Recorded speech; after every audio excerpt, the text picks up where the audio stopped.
هذا سائل يسأل ويقول: فضيلة الشيخ، أنا شاب تائب أسأل الله عز وجل أن يرزقني التوبة النصوح، وكنت من قبل التوبة أشاهد عددا كبيرا من الأفلام الجنسية، ولا يخفى عليك يا شيخ ذلك الخيال المشبع بتلك الصور، فما الوسيلة للنسيان ومقاومة تلك الشهوة الجامحة التي لم أستطع ردها حتى بالصوم، وأستغفر الله لي ولك وللمسلمين.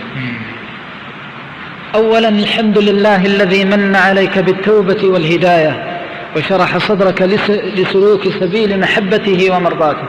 أوصيك أخي بحب الله، فإذا أحببت الله جل وعلا أنعم الله عليك. ألا وإن من حب الله الذي يزيدك الله به ثباتا على الهداية أن تشكره على هذه النعمة وتقول الحمد لله والشكر لله أنه لم يدركني الموت وأنا على هذه الملهيات والمغريات والشهوات المهلكات، فأحمد الله عز وجل على نعمته. الوصية الثانية التي أوصيك بها: إن كثرت عليك هذه المشاهد فأوصيك بكثرة ذكر القبر والموت، فما هذب سلوك الإنسان شيء أعظم بعد توفيق الله جل وعلا وهدايته من ذكر القبر والموت والحشر والنشر والسؤال والصراط، أكثر من ذكر الآخرة. فإن الموت نغص على أهل اللذات لذاتهم، والموت قطع أهل الشهوات عن شهواتهم، أكثر من ذكر تلك اللحظة الأخيرة من هذه الحياة. والله مهما بلغ من معصية الإنسان إذا تذكر أنه ستمر عليه هذه اللحظة التي لا يدري متى زمانها ولا يدري أين مكانها، هانت عليه الدنيا وما فيها.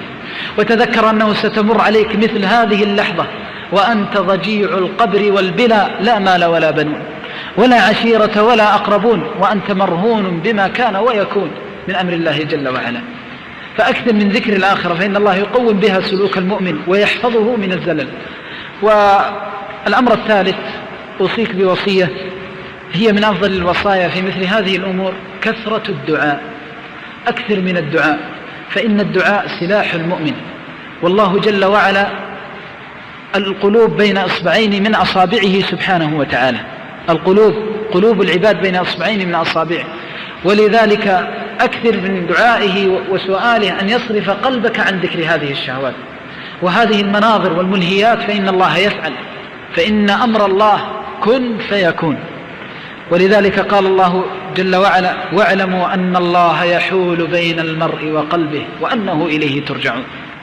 فالله يحول بين المرء وقلبه، ولذلك ينبغي للإنسان يكثر دعاء الله جل وعلا ويسأل الله جل وعلا أن يصرف عنه، وبإذن الله ستجد من الله فرجا ومخرجا. أخي في الله، إن هذا الذي تجده الآن من تعلق قلبك بما مضى، وتحس في بعض الفترات يمر عليك طيف من خيالها، امتحان وابتلاء واختبار من الله جل وعلا. الله يريد أن يختبرك الآن.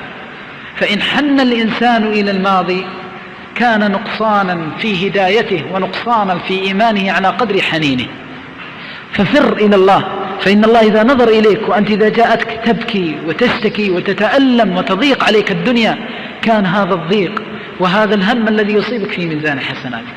لأنه كما أن للأيدي والألسنة أعمال، للقلوب أيضا أعمال.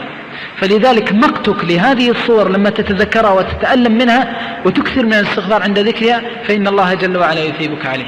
والوصية الأخيرة: إذا مر بك طيفها اذكر الله، وأرجو من الله جل وعلا إذا فعلت ذلك أنه لا يعود.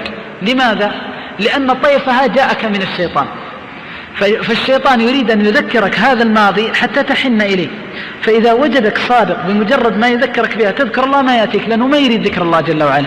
فأكثر من ذكر الله وكن مع الله جل وعلا، بمجرد ما تذكرها قل أستغفر الله، وإذا ذكرتها يتفطر قلبك على التفريط في جنب الله، ويكون عندك حزن على ما أنت قادم عليه من الآخر.